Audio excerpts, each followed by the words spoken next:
Hello students, welcome to my YouTube channel. और आज के इस वीडियो में हम लोग सीबीएसई का सैंपल पेपर सॉल्व करने वाले हैं टर्म 1 के लिए।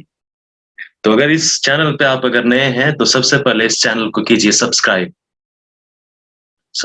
दिस चैनल और नोटिफिकेशन की बेल भी प्रेस कर दीजिए ताकि आपको जो नए जब भी वीडियो आएंगे तो आपको नोटिफिकेशन सबसे पहले मिल जाएगा। तो चलिए शुरुआत करते हैं आज का ये सैंपल पेपर सॉल्यूशन। आप भी हमारे साथ सॉल्व कीजिए इस सैंपल पेपर को। तो सबसे पहले हम लोग इंस्ट्रक्शंस को पढ़ लेते हैं। हमारे पास जो टाइम है अलाउड वो है 1 hour and 30 minutes, 1.5 an hour। Maximum marks जो होंगे हमारे वो होंगे 35 मार्क्स। और मैं इंस्ट्रक्शंस पढ़ लेता हूँ। ये आपके सैंपल पेपर जो टर्म 1 के लिए फिजिक्स का, उसमें कितने सेक्शंस हैं? इसमें होंगे 3 सेक्शंस। सेक्शन ए में 25 क्वेश्चंस हैं। We need to attempt only 20 questions. Section B, 24 questions. We need to attempt only 20 questions. Section C, 6 questions. और हमें attempt करने हैं 5 questions. जितने भी questions हैं सारे questions equal mark को carry करते हैं और negative marking हमारे पास कोई भी नहीं है। तो हम लोग चलते हैं, स्टार्ट करते हैं। सबसे पहले हम लोग स्टार्ट करेंगे सेक्शन ए के साथ। तो सबसे पहला क्वेश्चन है, in air the value of the total electric flux emitted from the unit positive charge is। अगर मेरे पास एक यूनिट पॉजिटिव चार्ज है, जैसे मैंने एक यूनिट पॉजिटिव चार्ज ले लिया +1 कॉलम का। नाउ इस +1 कॉलम चार्ज से आपका कितना इलेक्ट्रिक फ्लक्स इमिट होगा वो मुझे निकालना है। तो अगर मैं मान लेता हूँ एक पॉइंट चार्ज है, इससे फ्लक्स निकल रहे हैं, ये है electric field lines positive charge से। क्लियर है? ये है, ये है आपके, ये क्लियर है, ये आपका हुआ। अगर हम लोग एक गॉसियन सरफेस बनाएं, इस चार्ज को अगर मैं इनक्लोज करूं एक गॉसियन सरफेस से, जैसे मैंने यहाँ पे इनक्लोज किया एक गॉसियन सरफेस से, तो इस गॉसियन सरफेस के थ्रू जो टोटल फ्लक्स होगा फ्रॉम गॉसेस थ्योरम वो होता phi is equal to 1/ε0 into Q enclosed, जो इसके अंदर का चार्ज है। अब मेरे पास चार्ज कितना इनक्लोज्ड है? मेरे पास चार्ज इनक्लोज है 1 कॉलम का, तो मेरे पास जो वैल्यू आ जाएगा वो आएगा 1/ε0। और मेरे पास जो चार्ज है वो है 1। ये ε0 अगर ऊपर में जाएगा तो ये हो जाएगा ε0 इनवर्स 1। क्लियर है? तो हमारे पास जो आंसर आएगा वो आएगा ऑप्शन सी। नेक्स्ट क्वेश्चन हम लोग चलते हैं। नेक्स्ट हमारा जो क्वेश्चन है वो है 0.2 farad capacitor is charged to a 600 volt by a battery. On removing the battery, it is connected with another parallel plate capacitor of 1 microfarad. The potential decreases to। तो अब पोटेंशियल कितना होगा? तो हमारे पास एक कैपेसिटर है, ये आपका कैपेसिटर है।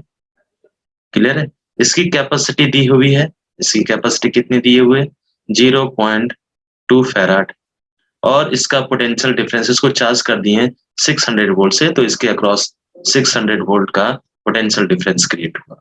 अब इसको हम लोग क्या करते हैं, इसको बैटरी से कनेक्ट किए थे, बैटरी को रिमूव करके हम लोग एक दूसरे कैपेसिटर के साथ कनेक्ट कर दिए।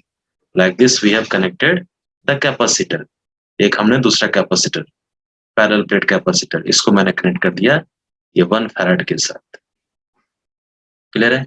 तो अगर ये अनचार्ज था 1 फैराड है, तो अगर ये अनचार्ज था तो इसका पोटेंशियल होगा 0। ओके, नाउ अब पोटेंशियल दोनों का कॉमन पोटेंशियल जो होगा, जब when two capacitors are joined together their common potential V, they have the common potential। और ये कॉमन पोटेंशियल का वैल्यू होता है C1 V1 plus C2 into V2 divided by C1 plus C2। यहाँ पे हम लोग वैल्यू को पुट करेंगे। C1 की वैल्यू कितनी है? C1 की वैल्यू मुझे दिया हुआ 0.2 और इसका पोटेंशियल सबसे पहले था 600, तो 600 हो जाएगा प्लस C2 1 फैराड और इसकी पोटेंशियल कितनी थी? 0, अगर ये अनचार्ज था तो, divided by C1 plus C2, तो 0.2 प्लस 1, तो ये हो जाएगा 1.2। ऊपर में अगर मैं करूं तो 6 इंटू 2 12 हो जाएगा, एक जीरो कैंसिल हो जाएगा, ये आपका हो जाएगा 120 डिवाइडेड बाय 1.2। ओके, तो ये 10 टाइम्स जाएगा, तो मैं बोल सकता हूँ ये 100 वोल्ट होगा। क्लियर? जब इसको हम लोग सॉल्व करेंगे कितना होगा? ये आपका होगा 100 वोल्ट। तो सबसे पहले अगर मैं अब देख रहा हूँ कि ये 0.2 फैराड कैपेसिटर जब हमने कनेक्ट किया एक दूसरे कैपेसिटर के साथ, तो अब इसके पास पोटेंशियल हो गया 100 वोल्ट। इनिशियली इसके पास था 600। ओके, तो बेसिकली पोटेंशियल अब डिक्रीज हो गया, कितना आ गया? 100 वोल्ट आ गया। तो ये आपका ऑप्शन ए। नेक्स्ट क्वेश्चन हम लोग मूव करते हैं। नेक्स्ट जो हमारा क्वेश्चन है, the SI unit of current, ये तो बहुत ही सिंपल है, SI unit of current ampere. हम लोग आगे चलते हैं फिर से क्वेश्चन नंबर 4। क्वेश्चन नंबर 4 हमारा, if a positive charge is displaced against the electric field in which it was situated, then अगर एक पॉजिटिव चार्ज है उसको डिस्प्लेस कर रहे हैं एक इलेक्ट्रिक फील्ड के अगेंस्ट में, सपोज मान लेते हैं, हाँ, then the intensity of electric field decreases. ये आपका इलेक्ट्रिक फील्ड है, मैं मान लेता हूँ ये आपका इलेक्ट्रिक फील्ड, क्लियर है? ये आपका इलेक्ट्रिक फील्ड। अब यहाँ पे एक पॉजिटिव चार्ज, ये मैं मान लेता हूँ external electric field E, clear है? अब यहाँ पे हम लोग क्या कर रहे हैं, यहाँ पे हम लोग एक चार्ज को डिस्प्लेस कर रहे हैं। Let us displace a charge in this electric field, clear है? जो कि पॉजिटिव चार्ज है अगेंस्ट द इलेक्ट्रिक, ये आपका चार्ज है, क्लियर है ना? इट वॉज सिचुएटेड देन, अगर इसको मैं opposite to the electric field move कराऊं, इधर मैं मूव कराया हूं, तो क्वेश्चन में है the intensity of electric field decreases, electric field की इंटेंसिटी डिक्रीज करेगी। Work will be done by the electric field on the charge, तो जब पॉजिटिव चार्ज को हम लोग इलेक्ट्रिक फील्ड में रखते हैं तो जो फोर्स लगता है वो along the direction of electric field लगता है, F is equal to QE लगेगा अगर चार्ज पॉजिटिव है तो, क्लियर है? इलेक्ट्रिक फील्ड के डायरेक्शन में लगेगा। लेकिन अगर चार्ज नेगेटिव है तो उस पे जो फोर्स लगेगा वो opposite to the electric field लगेगा। So work will be done by the electric field on the charge, energy of the system will decrease, energy will be provided by external source displacing the charge. तो यहाँ पे चूंकि हम लोग against the electric field हम लोग move करा रहे हैं, क्लियर है? इस पे फोर्स तो अपोजिट लगेगा लेकिन मैं इसको अगेंस्ट में मूव करा रहा हूँ, तो work will be done by the electric field on the charge, नहीं, यहाँ पे तो एक्सटर्नल से करना पड़ेगा, no. Energy of the system will decrease, the intensity of electric field will decreases, ये हम लोग देख लेंगे कि इलेक्ट्रिक फील्ड का इंटेंसिटी एक्चुअली ये चार्ज के कारण तो हर एक डायरेक्शन में होगा, एक्चुअली हम लोग देख लेंगे बाद में। Energy will be provided by external source displacing the charge, energy will be provided by external source displacing the charge, या ऑब्वियसली ये होना चाहिए मेरे ख्याल से, क्योंकि यहाँ पे अगर मैं मान लेता हूँ इलेक्ट्रिक फील्ड में पॉजिटिव चार्ज को रख दूंगा तो इलेक्ट्रिक फील्ड के डायरेक्शन में ही आपका मूव करेगा, लेकिन अगर अपोजिट डायरेक्शन में हमको मूव कराना है तो एक्सटर्नल सोर्सेस को एनर्जी प्रोवाइड करेगा तभी मूव करेगा। Option number D, this is most appropriate answer. Okay, next हमारा क्वेश्चन है, a capacitor of capacitance C is equal to 2 microfarad is connected as shown in the figure। यहाँ पे हम लोग फिगर देख लेते हैं। If the internal resistance of cell is 0.5 ohm, ये आपका जो इंटरनल रेजिस्टेंस है इसका है 0.5 ohm। The charge on the capacitor plate is, ये कैपेसिटर का जो वैल्यू है वो है 2 माइक्रोफैराड। तो चार्ज कैपेसिटर प्लेट में कितना होगा हम लोग निकाल सकते हैं। सबसे पहले कैपेसिटर प्लेट में चार्ज कितना होगा, 0 होगा कि क्या होगा? अगर ये डीसी सोर्स है, क्लियर है? अगर डीसी सोर्स है तो डीसी सोर्स के लिए जो फ्रीक्वेंसी होती है वो होती है 0। तो आपका जो XC होगा, XC इज इक्वल टू होता है 1/ओमेगा इंटू C। अब ओमेगा आपका होता है 2πf, तो 2π इंटू f इंटू C। चूंकि फ्रीक्वेंसी डीसी सोर्स हमने लगाया तो उसकी फ्रीक्वेंसी 0, तो रेजिस्टेंस 1/0 आपका हो जाएगा क्या? Infinite. It will provide the infinite resistance, और इनफाइनाइट रेजिस्टेंस जब प्रोवाइड करेगा तो दिस पार्ट ये आपका बन जाएगा ओपन सर्किट। ये सर्किट क्या हो जाएगा? Open circuit. और जब ये ओपन सर्किट हो जाएगा तो इसमें कोई करंट ही नहीं जाएगा, और करंट ही नहीं जाएगा तो कैपेसिटर में कोई चार्ज ही नहीं स्टोर होगा, क्लियर है? तो इस पे जो चार्ज होगा वो होगा 0।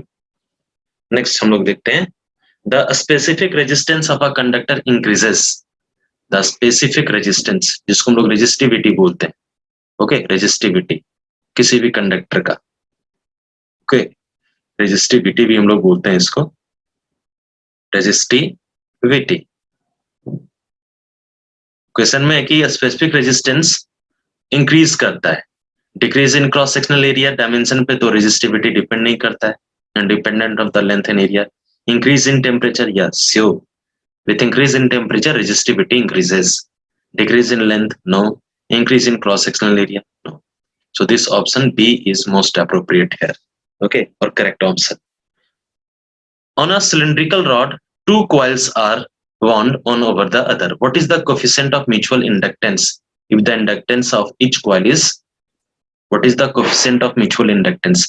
m हमको फाइंड करना है, तो m का वैल्यू होता है under root L1 into L2 अगर दो कॉइल को हमने किया है तो। एक्चुअली ये m नहीं होता है, सॉरी, ये कोफिशिएंट ऑफ कपलिंग, हाँ या सो m होगा मेरे पास मैं देख लेता हूं करके इसका कितना आएगा, वैल्यू मैं पुट करता हूं। L1 is 0.1 multiplied with 0.1, okay, तो आपके पास आएगा 0.1। सो ये ऑप्शन है, option number D. What is the coefficient of mutual inductance if the inductance of each coil is given? So m is equal to under root L1 into L2 अगर दो coil है तो। At a point on the, question number 8 हम लोग देखते हैं। At a point on the right bisector of a magnetic dipole, एक magnetic dipole है, पेन थोड़ा चेंज कर लेता हूं इसको। नेक्स्ट हमारा जो क्वेश्चन है वो है eight a point on the right bisector of a magnetic dipole, एक मैग्नेटिक डायपोल है, मैग्नेटिक पोल्स की मैं बात करता हूँ एक साथ, एक पॉइंट पे नॉर्थ पोल, दूसरा south pole, right bisector, clear है, परपेंडिकुलरली ऐसे बाइसेक्टर हम कर दिए। The magnetic field varies as r square, no r cube, potential is zero at all points on the right bisector. No, it's not true. Yeah, oh okay, you need to show it varies with, no, it varies with 1 upon r cube. So this is option is wrong. Field is perpendicular to the axis of dipole. Field is perpendicular, no, it is in fact anti-parallel. If this is south pole, this is, no, sorry, north pole to south pole, it is anti-parallel. It is also incorrect. Potential varies at 1 upon r square. Yeah, potential varies at V is equal to due to magnetic dipole, it is mu naught by 4 pi, okay, and it will become m cos theta upon r square. Theta is equal to 90 degree at the angle bisector on the right bisector. Yeah, cos 90 is equal to 0, so potential will be 0. Actually it is r square. Potential varies as both these two options are basically correct. Both these two options are correct, B and D. This is the value of magnetic potential. Okay, 0 at all points on the right bisector, it is not true. Yeah, it is true. And potential varies as 1 upon r square. Now next question we will move. Okay, so if two coils of inductance L1 and L2 are linked such that their mutual inductance is M, then the maximum value of M is, what will be the maximum value of M? It is under root L1 into L2. We have solved one problem also earlier. Okay, now next, in an AC circuit an alternating voltage this much sin omega t is connected to capacitor. तो हमारे पास EMF दिया हुआ है, E is equal to, मुझे दिया हुआ है 200 into root 2 sin of 100 t volts.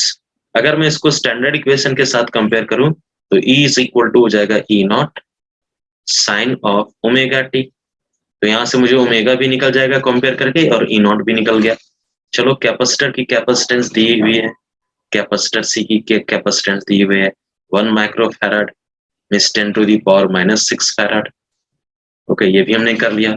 RMS value, अब यहाँ पे ई नॉट मुझे निकल गया तो ई आरएमएस कितना हो जाएगा? ई आरएमएस होता है ई नॉट बाय √2। तो ई नॉट आपको दिया हुआ है 200 इंटू √2 डिवाइडेड बाय √2, तो मेरे को आ गया 200 वोल्ट। ई आरएमएस मुझे आ गया। अब मैं रेजिस्टेंस निकाल लेता हूँ, एक्सी रेजिस्टेंस और capacitive inductance, capacitive reactance XC is equal to 1 upon omega C. Omega अगर कंपेयर करें तो ओमेगा का वैल्यू यहाँ पे कितना है? देखो, ओमेगा का यहाँ पे हम लोग कंपेयर करके कर सकते हैं। ओमेगा मेरे पास है 100, तो अगर यहाँ पे मैं वैल्यू पुट करूं तो ये हो जाएगा 1 upon 100 means 10 to the power 2 into 10 to the power -6। ऊपर जाएगा तो ये 10 टू दी पावर +4 बच जाएगा। तो करंट मुझे आ जाएगा I RMS is equal to E RMS voltage divided by resistance XC। Okay, तो XC भी मुझे आ चुका है, या आया 200 divided by XC is equal to 10 to the power 4। तो यहाँ से 2 जीरो कैंसिल हो जाएगा, 2 जीरो ऊपर चला जाएगा, तो ये हो जाएगा 200 एम्पियर। ओके, सॉरी ये 10 टू दी पावर -2 पर जाएगा, तो 2 इंटू, एक्चुअली आ जाएगा 2 इंटू 10 टू दी पावर -2। अगर एक जीरो और भी मैं ले लूं तो हो जाएगा 20 इंटू 10 का पावर -3, तो ये हो जाएगा 20 milliampere. So 20 milliampere, option A will be the correct option. Clear है ना? मैंने बहुत सिंपल किया, यहाँ पे आरएमएस वैल्यू करंट का निकालना था। Current is equal to voltage by resistance. मैंने रेजिस्टेंस ऑफर्ड बाय कैपेसिटर निकाल लिया और फिर मैंने आरएमएस वैल्यू निकाली, पुट कर दिया। सिंपल है। नेक्स्ट क्वेश्चन है, an arrangement of 3 parallel state wires. 3 parallel state wires दिए हुए perpendicular to the plane of carrying same current along the same direction is shown in the figure. The magnitude of force per unit length on the middle wire W is। यहाँ पे middle wire मेरे को कहाँ दिया हुआ है, या this middle wire मैं ले लूंगा, या बी पे जो है। तो यहाँ पे तीनों आपका जो कंडक्टर है वो इक्वल कैरी को करंट कैरी कर रहा है, इक्वल करंट कैरी कर रहा है। सबसे पहला करंट तीनों में है I, और सब सेम डायरेक्शन में। Okay, same direction current carry कर रहा है, अंदर की तरफ जा रहा है। अब जब करंट कैरिंग कंडक्टर पैरेलल हो या एंटी पैरेलल हो, दोनों एक दूसरे पे फोर्स लगाते हैं। अगर सेम डायरेक्शन में करंट जा रहा है तो यहाँ पे क्या होगा, यहाँ पे होगा अट्रैक्शन। तो मुझे इस वायर पे निकालना है, यहाँ पे आप देख लें, इस वायर पे, अगर मिडिल वायर पे मुझे निकालना है कि नेट फोर्स कितना होगा, इस पे मैं कॉन्सेंट्रेट करता हूँ। क्लियर है? तो ये दोनों कंडक्टर को देख लो, ये वाला कंडक्टर और ये वाला कंडक्टर दोनों अंदर की तरफ जा रहा है, डिस्टेंस दिया हुआ है। तो ये वाला कंडक्टर इस पे फोर्स लगाएगा। अब फोर्स का डायरेक्शन किधर होगा, ये इसको अट्रैक्ट करेगा, अपनी तरफ अट्रैक्ट करेगा, अट्रैक्टिव फोर्स।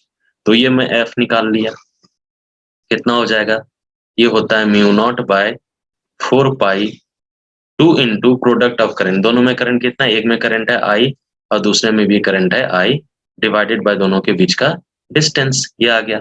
अब ये दोनों कंडक्टर को देखो, क्लियर है? अब ये कंडक्टर A जब B पे फोर्स लगाएगा तो अपनी तरफ अट्रैक्ट करेगा, ये भी फोर्स लगाएगा F, चूंकि सारा करंट और डायरेक्शन अपनी तरफ अट्रैक्ट कर रहा है। तो यहाँ पे क्या हो जाएगा, mu not by 4 pi into 2 into I1 into, चूंकि करंट सेम है तो I into I divided by distance, दोनों फोर्स सेम है। क्लियर है? Force on conductor B by C, force on conductor B by A, दोनों हमने निकाल लिया और डायरेक्शन में यहाँ पे शो कर चुका हूँ।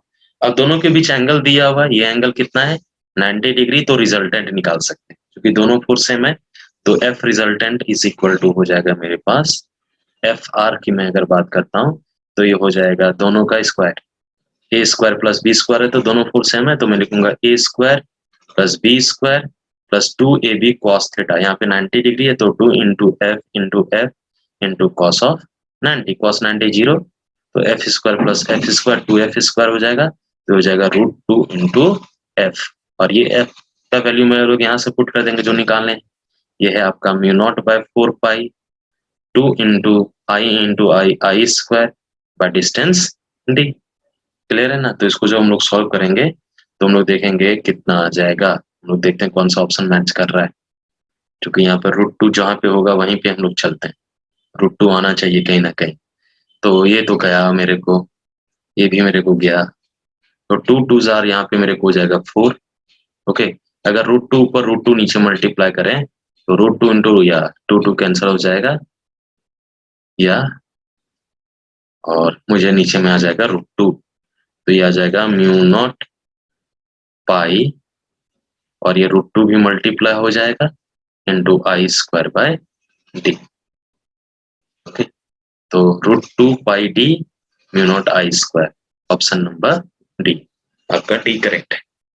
नेक्स्ट हम लोग चलते हैं, नेक्स्ट प्रॉब्लम हमारा क्या है, नेक्स्ट हमारा प्रॉब्लम है इन द गिवन डायग्राम। ये जो मेरे को डायग्राम दिया हुआ है, इस डायग्राम को हम लोग देखते हैं। In the given diagram the reading of the ammeter when the internal resistance of the battery is 0। ये एमीटर का रीडिंग क्या होगा जब ये बैटरी का इंटरनल रेजिस्टेंस आपको दिया हुआ है 0। क्लियर है? तो हम लोग एमीटर का रीडिंग निकाल सकते हैं। सबसे पहले यहाँ पे चूंकि पैरेलल में है 5 ओम और 4 ओम। सपोज ये बैटरी ने करंट आई सप्लाई किया, अब ये करंट यहाँ पे जब आएगा तो ये दोनों में डिस्ट्रीब्यूट हो जाएगा। इसमें मैं करंट मान लेता हूँ I1, तो 5 ओम में जो करंट जाएगा वही रीडिंग होगा एमीटर का, उतना ही रीड करेगा, क्योंकि एमीटर कनेक्ट है 5 ओम रेजिस्टेंस के साथ, और ये आपका I2। तो बेसिकली अगर आप I1 का वैल्यू निकाल लो तो आप सेम चीज कर सकते हो कि जो I1 वैल्यू होगा उतना ही रीडिंग एमीटर का होगा। तो करंट डिवाइडर रूल से भी हम लोग डायरेक्ट अप्लाई कर सकते हैं। हम लोग सबसे पहले वोल्टेज, सबसे पहले करंट निकाल सकते हैं। तो आपका करंट, टोटल करंट कितना आ जाएगा, टोटल करंट, या डायरेक्टली हम लोग, चूंकि 10 वोल्ट है तो 10 वोल्ट 5 ओम के साथ भी लगा हुआ है, तो I1 is equal to direct basically हम लोग निकल जाएगा, वोल्टेज है 10 और रेजिस्टेंस कितना है 5, ले रहे, ये पैरेलल में वोल्टेज दोनों के अक्रॉस सेम आएगा, तो 10 वोल्ट अक्रॉस 5 ओम रेजिस्टेंस, तो करंट निकालनी है 10/5, आ जाएगा 2 एम्पियर। तो आपका रीडिंग होगा ऑप्शन ए। क्वेश्चन नंबर 12 भी हमारा हो गया।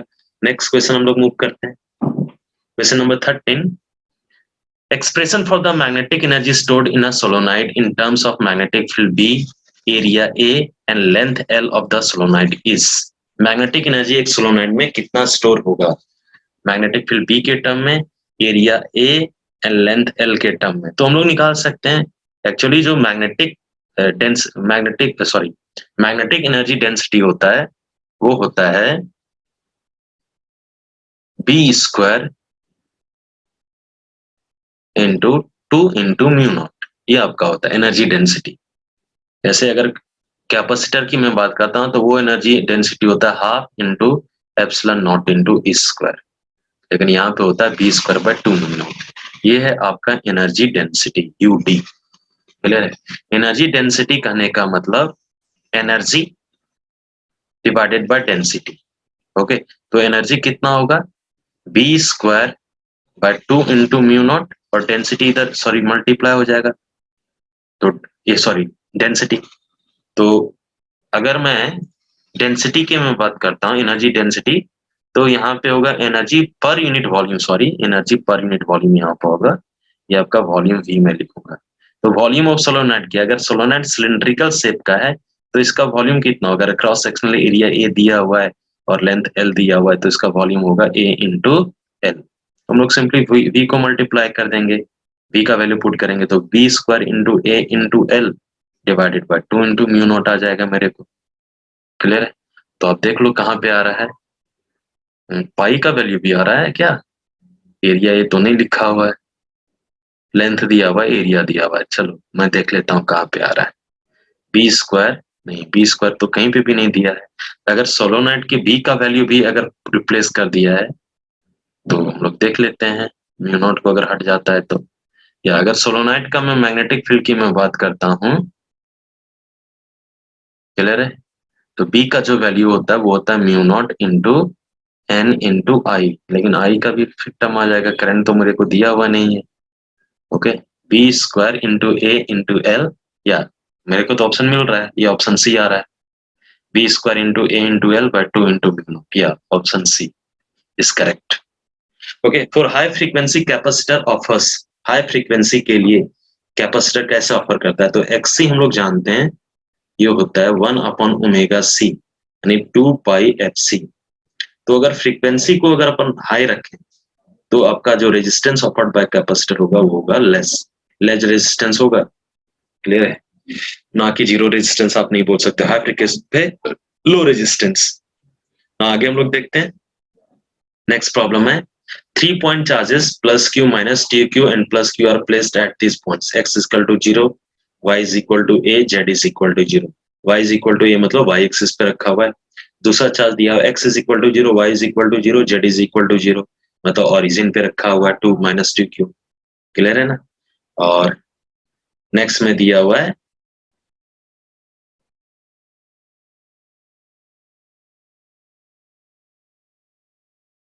तो 4 चार्जेस कहाँ पे है यार, यहाँ पे तो 3 ही दिया हुआ है, place at point this points, x is equal to a और x एक्सिस पे एक रखा हुआ है, x is equal to a मतलब y का वैल्यू 0 है।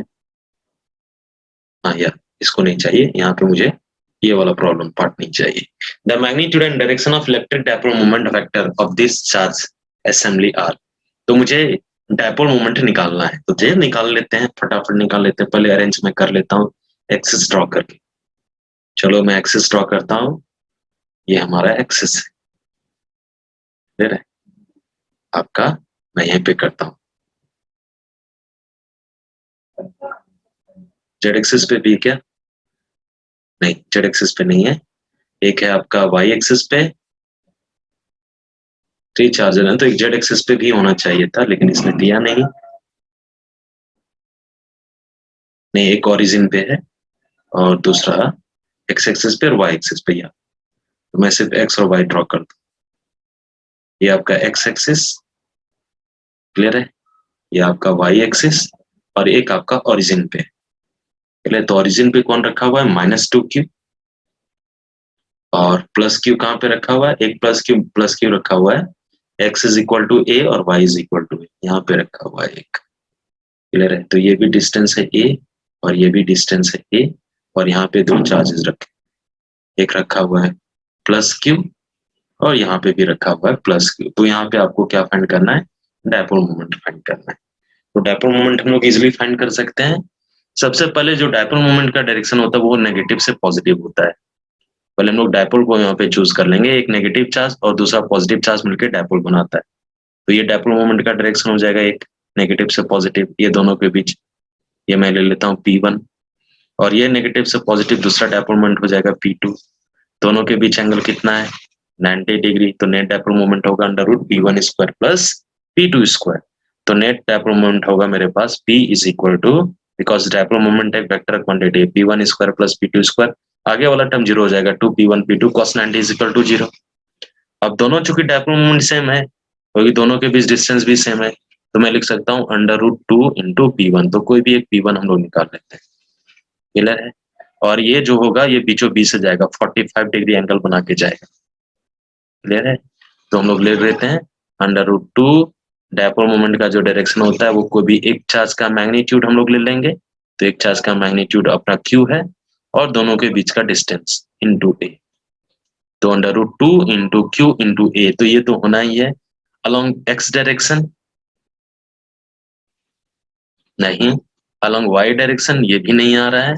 2AQ along the line joining the points x is equal to 0, y is equal to 0, z is equal to 0, and x is equal to a, y is equal to a, and z is along the, किस line के along होगा वो हम लोग देख लेते हैं। x is equal to a and y is equal to a, या ये आपका इस लाइन के along होगा 45, या गुड, इस लाइन के बीचों बीच से पास करेगा, तो आपको ये वाला पॉइंट जो मिलेगा a, ऑप्शन बी। नहीं, लेकिन यहाँ पे तो आपको नहीं दिया हुआ है, क्योंकि QA तो नहीं होगा, या ऑप्शन ए मेरा मैग्नीट्यूड होगा √2 इंटू Q इंटू ए, जो कि आ चुका है। और ये जो डायपोल मोमेंट होगा वो बीचों बीच से पास करेगा, और बीचों बीच से जब पास करेगा तो आपको ये जो आपका ये लाइन बनेगा, ये वाला जो स्ट्रेट लाइन जा रही है, ये लाइन आपका ऑब्वियसली a, से पास होते हुए जाएगा, इसलिए यहाँ पे लिखा हुआ है x is equal to a, y is equal to a, clear है। तो ऑप्शन ए आपका यहाँ पे आएगा, आप यहाँ से देख सकते हैं। नेक्स्ट में the capacity of a pure capacitor is 1 farad.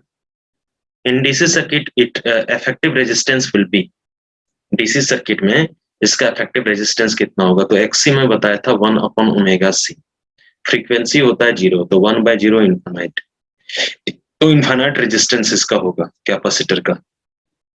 Next हम लोग देखते हैं, a magnetic field always exert a force on charge particle, हमेशा तो नहीं करेगा, जब चार्ज पार्टिकल मूव करेगा तब। Exert a force if the charge particle is moving along the magnetic field line, along अगर मूव करा तो भी फोर्स नहीं लगेगा, पैरेलल पे नहीं लगता है। Exert a force if the charge particle is moving across the magnetic field line, across या परपेंडिकुलर अगर मूव करा तो करेगा। Never exert a force on a charge particle, clear, ऐसा कोई जरूरी नहीं है। ये भी रॉन्ग, ये भी रॉन्ग, ये भी रॉन्ग, ये आपका ट्रू है, ओके। क्योंकि फोर्स का मेरे पास वैल्यू है, मुझे ये सारे टर्म चाहिए मैग्नेटिक फोर्स में, चार्ज तो रहना चाहिए, उसको मूव करना चाहिए, वेलोसिटी v का मैग्नीट्यूड मैग्नेटिक फील्ड में मूव करना चाहिए, और कुछ एंगल बना के मूव करना चाहिए, साइन थीटा, क्लियर है। अगर पैरेलल मूव करेगा तो theta equal to 0, sine 0 equal to 0, option C is most appropriate, accurate. Next हम लोग देखते हैं, the voltage across the terminals of an AC power supply varies with time according to this v cos omega t। तो voltage जो vary कर रहा है वो मेरा इक्वेशन दिया हुआ है v into cos of omega t, ये वोल्टेज दिया हुआ है। The voltage magnitude is 45.0 volt. Voltage का जो मैग्नीट्यूड दिया हुआ मीन्स आरएमएस बेसिकली मेरे को दिया हुआ है, V RMS is equal to 45 volt. Average potential difference across the two terminals of the power supply is, average potential difference कितना होगा, क्लियर है? तो हम लोग देख लेते हैं। तो वी नॉट सबसे पहले हम लोग निकाल सकते हैं, वी दिया हुआ, सॉरी एम्पलीट्यूड दिया हुआ है, V naught sorry. So amplitude अगर दिया हुआ तो ये आपका मैक्सिमम एम्पलीट्यूड दिया हुआ है, वी नॉट पिक वैल्यू दिया हुआ 45 वोल्ट। नाउ जो आपका एवरेज पोटेंशियल डिफरेंस होता है टू टर्मिनल के बीच, चूंकि ये कोसाइन फंक्शन अगर पूरे साइकिल की मैं बात करता हूं तो पूरे साइकिल में ये होगा 0, और अगर एक पॉजिटिव या नेगेटिव हाफ साइकिल की बात करता है तो ये हो जाएगा 2v0 बाई पाई। ये तो हमको ऑप्शन को भी मैच करवा सकते हैं, 90 बाई पाई, पाई का वैल्यू 3.14। ओके, तो 90 को जब हम लोग डिवाइड करेंगे 3.14 के साथ तो हम लोग देख लेते हैं कितना आएगा। ओके, 90 को हम लोग डिवाइड कर लेते हैं 3.14 से, 90 डिवाइडेड बाय 3.14 तो मेरे को आ रहा है 28.66, जो कि ऑप्शन में भी नहीं है मेरे को, क्लियर है ना? ये आपका होगा 0 वोल्ट। आगे हम लोग चलते हैं। A bar magnet having a magnetic moment of this much, magnetic moment मेरे को दे दिया है m, लिख लेता हूं सबसे पहले 2 into 10 का पावर, अभी यूनिट में साथ में नहीं रख रहा हूं, 10 का पावर 4 सिर्फ वैल्यू में लिख रहा हूं।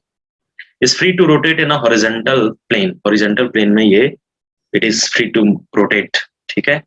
अ हॉरिजॉन्टल मैग्नेटिक फील्ड, कितना मैग्नेटिक फील्ड आ रहा है, B is equal to 6 into 10 का power -4 tesla exists in a space. The work done in taking the magnet slowly from a direction parallel to the field to a direction of 60 degree from field. पहले magnetic field के parallel था तो हमारा initial angle होगा 0 degree, अब मैंने rotate करा के 60 डिग्री कर दिया तो थीटा 2 मेरे को हो जाएगा 60 डिग्री। तो वर्क डन कितना होगा, तो वर्क डन का जो वैल्यू होता है वो होता है minus of M B cos of theta 2, okay, minus cos of theta 1, clear है? तो वैल्यू आपको पुट कर देना है m इंटू बी, 6 इंटू 2 12 हो जाएगा, ये 10 to the power -4 into 10 to the power 4, 10 to the power 0 का वैल्यू 1 आ जाएगा। कॉस ऑफ थीटा 2 आपका हो जाएगा cos of 60 degree minus cos of theta 1 0 degree means 1, clear है? तो -12 इंटू कॉस 60 डिग्री का वैल्यू 1/2 -1/1, तो यह आ जाएगा -1/2, तो 12/2 आ जाएगा, that is 6, option D, clear है? तो आगे चलते हैं हम लोग। नेक्स्ट जो हमारा प्रॉब्लम है क्वेश्चन नंबर 20, वो है 3 charges each of plus q are placed at the corners of an isosceles triangle ABC of sides BC and AC equal, BC और AC मेरे को इक्वल है, ये वाला साइड BC इक्वल है किसके, AC के। चलो, the work done in taking a charge Q from D to E, अगर एक चार्ज को D से मैं E की तरफ ले जाऊं, D से E पे ले जाऊं तो मैं कितना काम करूंगा, देख लेते हैं। यहाँ पे हमने प्लस Q लिया, यहाँ पे भी हमने एक प्लस Q लिया, 3 चार्ज है 3 कॉर्नर्स पे, और यहाँ पे हमने भी एक क्या लिया, प्लस Q लिया, क्लियर है? तो हम लोग बेसिकली जब D से E को चार्ज, D से जब E हम लोग ले जाएंगे चार्ज को, D and E are the mid points, okay, D and E are the mid points, ये दिया हुआ है, D and E are the mid points। तो अगर ये टोटल डिस्टेंस x है तो इसको मैं ले लूंगा x/2, ये भी आपका कितना होगा x/2, ओके, और ये अगर आपका x/2 है तो ये भी डिस्टेंस कितना होगा x/2 होगा, इतना तो श्योर है। और ये तो सॉरी, चूंकि डिस्टेंस मेरे को दिया हुआ है तो अगर टोटल डिस्टेंस 2 है तो ये आपका हो जाएगा a, sorry just wait, just हम लोग कर लेते हैं, 2a लेंथ दिया हुआ है तो मुझे को ये डिस्टेंस भी दे दिया हुआ है, क्लियर है ना? मैं डिस्टेंस को ले लेता हूँ, यहाँ पे डिस्टेंस मुझे कितना दिया हुआ है, ये डिस्टेंस मुझे दिया हुआ है, टोटल लेंथ 2a दिया हुआ है तो ये आपका a होगा, ये भी लेंथ a, ये भी लेंथ a और ये भी लेंथ a, तो मुझे पोटेंशियल फाइंड करना है। तो the work done in taking a charge q from D to E, D से अगर मैं E की तरफ ले जाता हूं तो वर्क डन कितना होगा, क्लियर है? तो वर्क डन होगा बेसिकली दोनों के बीच का पोटेंशियल डिफरेंस। मैं निकालूंगा potential difference, potential at point D minus potential at point ई, उतना ही आपका वर्क डन होगा। पोटेंशियल हम लोग डी और ई पे निकाल लेते हैं, तो डी पे जब हम लोग निकालेंगे तो मेरे पास पोटेंशियल कितना आएगा वो हम लोग निकाल सकते हैं। क्लियर है? तो हम लोग देख लेते हैं कितना आएगा। या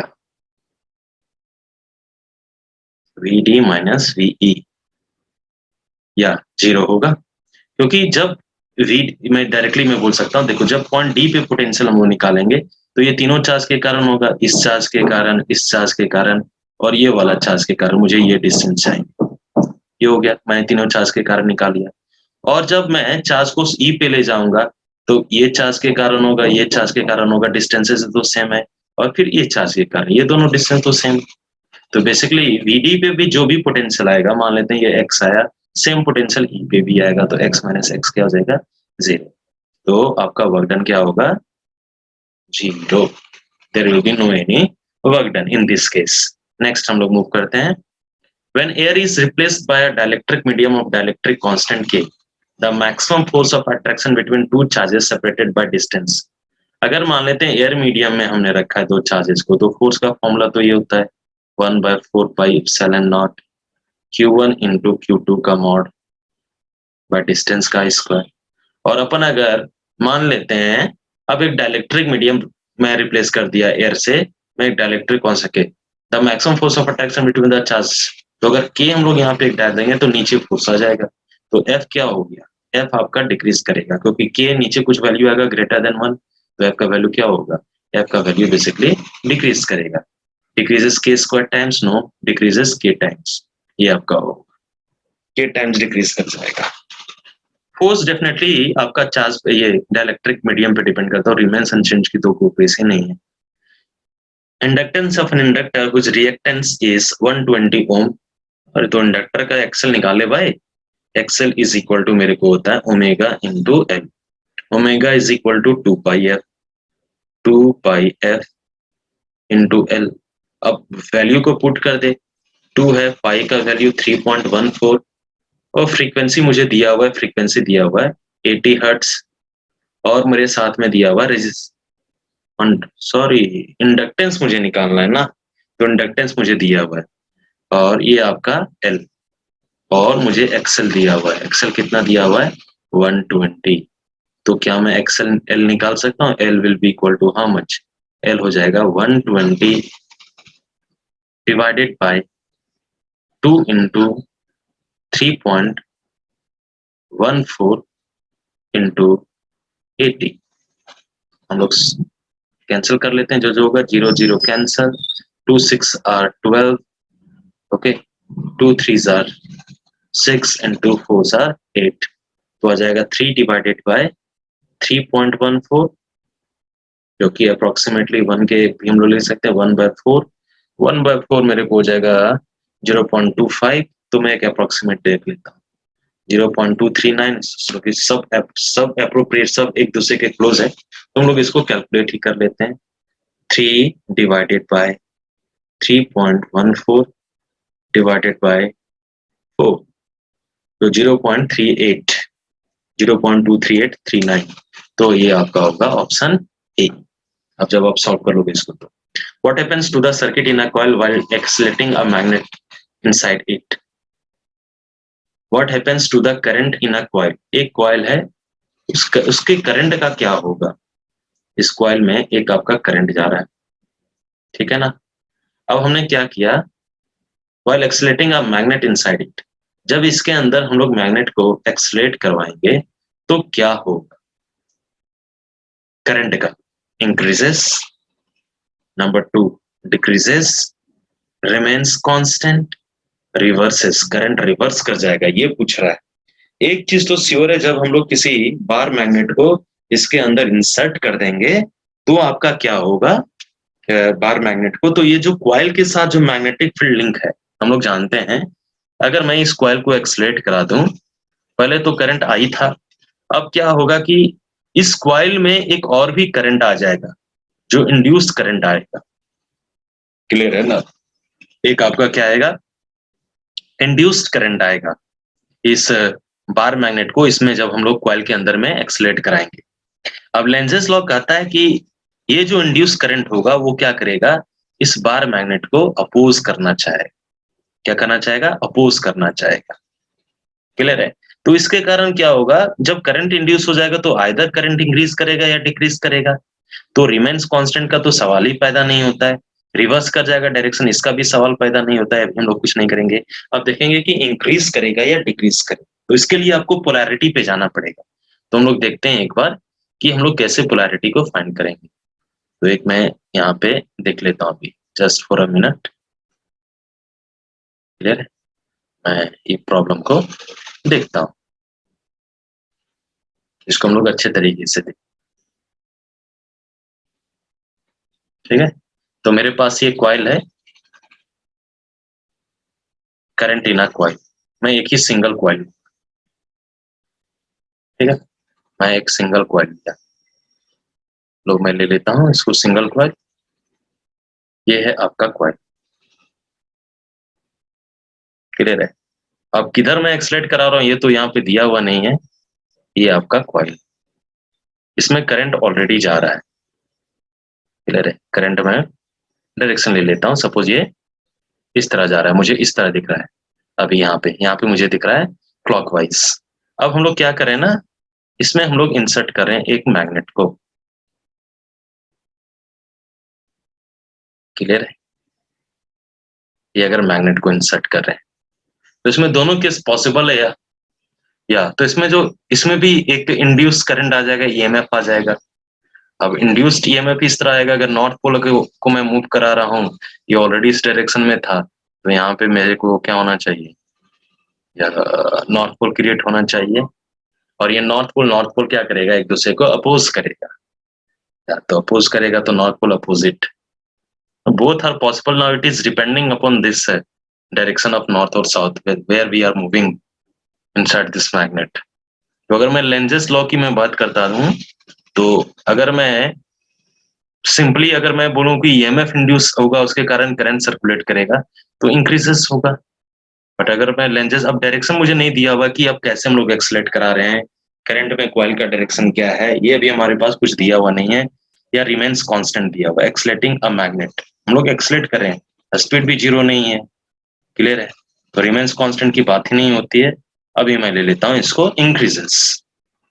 ओके, नेक्स्ट हम लोग देखते हैं, the angle of tip at a place on the earth gives the direction of earth magnetic field. True.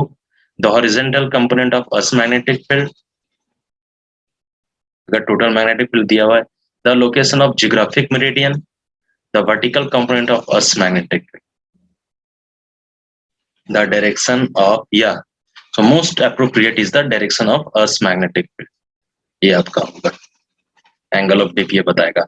An electron is projected with uniform velocity along the axis of current carrying long solenoid. एक electron को project कर रहे हैं with uniform velocity के साथ along the axis of a current carrying solenoid. एक solenoid है जो करंट को कैरी कर रहा है, तो सोलोनाइड के अंदर में ये जो आपका मैग्नेटिक फील्ड होता है वो यूनिफॉर्म होता है, ये मैं मान लेता हूँ बी।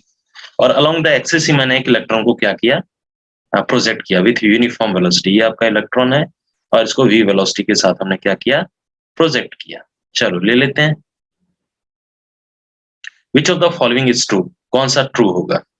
सबसे पहले the electron will continue to move with uniform velocity along the axis, देख लेते हैं इसमें। या अगर पैरेलली जा रहा है तो इस पे कोई फोर्स नहीं लगेगा। The electron path will be circular about the axis, wrong. The electron will accelerate along the axis, wrong. No. तो आपका होगा, अगर ये पैरेलली हमने किया, अलोंग द एक्सिस किया है, तो ये दोनों के बीच एंगल कितना है, 0 डिग्री, और फोर्स का वैल्यू मेरे को होता है Q into V into B into sine theta. अगर 0 डिग्री दिया है तो साइन 0 0, को भी फोर्स नहीं लगेगा, तो सेम पाथ में मूव करेगा along the axis. Option number A. Clear है? नेक्स्ट हम लोग देखते हैं क्वेश्चन नंबर 5। तो मतलब सेक्शन ए हमने कंप्लीट कर लिया है। अब देखो ये सेक्शन में आप जो, मैंने तो बहुत सारे क्वेश्चन सॉल्व किए, किसी क्वेश्चन में अगर आपको डाउट है, ये जैसे एक दो क्वेश्चंस में कहीं पे ऑप्शंस में मुझे लग रहा था कि ये सही नहीं होना चाहिए, या क्वेश्चन को और भी क्लियर करना चाहिए था, तो ऐसे क्वेश्चन में हमारे पास एक ही दो क्वेश्चन ऐसे थे, और 25 में मुझे 20 क्वेश्चंस बनाने हैं, तो आप 20 बेस्ट जिसमें आप 100% श्योर हो उस क्वेश्चंस को अटेम्प्ट करो। नेक्स्ट हम लोग चलते हैं सेक्शन बी पे। अब तो सेक्शन बी में circular current loop of magnetic moment m is in arbitrary orientation. Okay, मेरे को आर्बिट्रेरी ओरिएंटेशन में दिया हुआ है।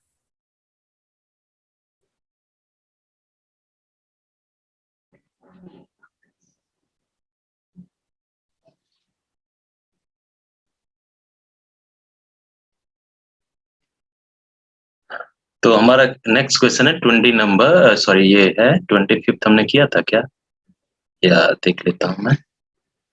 25 हो गया। 26, yeah, a circular current loop of magnetic moment m is in arbitrary orientation in external magnetic field B. Arbitrary है। The work done to rotate the loop by 30 degree about an axis perpendicular to its plane is. तो हम लोग देख लेते हैं, ये है आपका एक सर्कुलर लूप, ये आपका सर्कुलर लूप है और ये इसका एक्सिस है। अभी किसी एक पर्टिकुलर ओरिएंटेशन में रखा हुआ है मैग्नेटिक फील्ड के। Circular loop of magnetic moment m दिया हुआ, इसका magnetic moment m is an arbitrary orientation in external magnetic field B. The work done to rotate the loop by 30 degree about an axis perpendicular to its plane. तो work done कितना होगा? Actually work done का value होता है ये, अभी हम लोग फॉर्मूला भी यूज किए थे सेक्शन ए में, minus M B into cos of theta 2 minus cos of theta 1, ये मेरे पास वैल्यू होता है।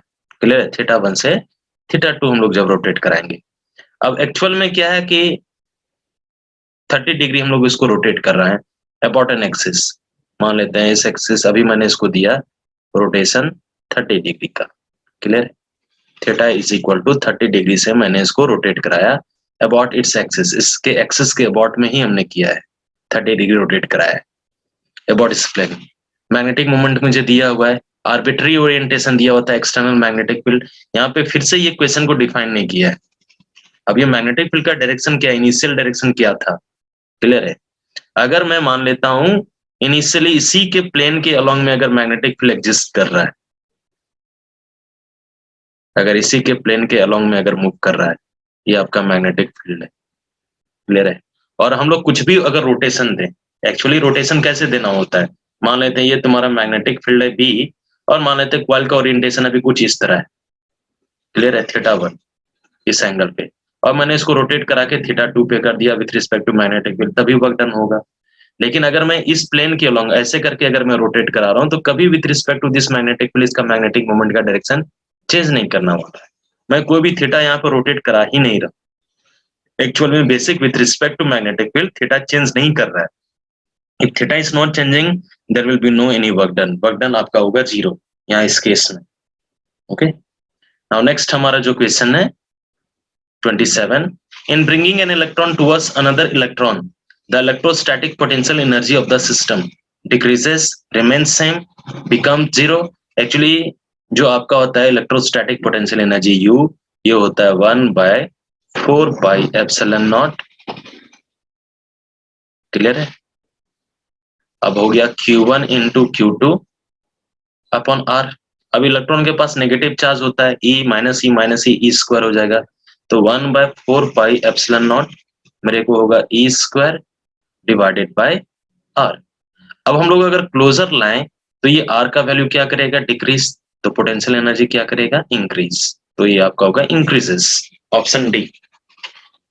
If the net electric flux through a close surface is 0, then we can infer no net charge is enclosed by the surface. True, क्योंकि अगर flux ही 0 है, 1/एप्सिलॉन not, epsilon not तो एक constant, इसका वैल्यू 0 नहीं है, तो अगर फ्लक्स 0 है किसी भी क्लोज सरफेस के थ्रू, इसका मतलब चार्ज 0। नंबर 1 ये है।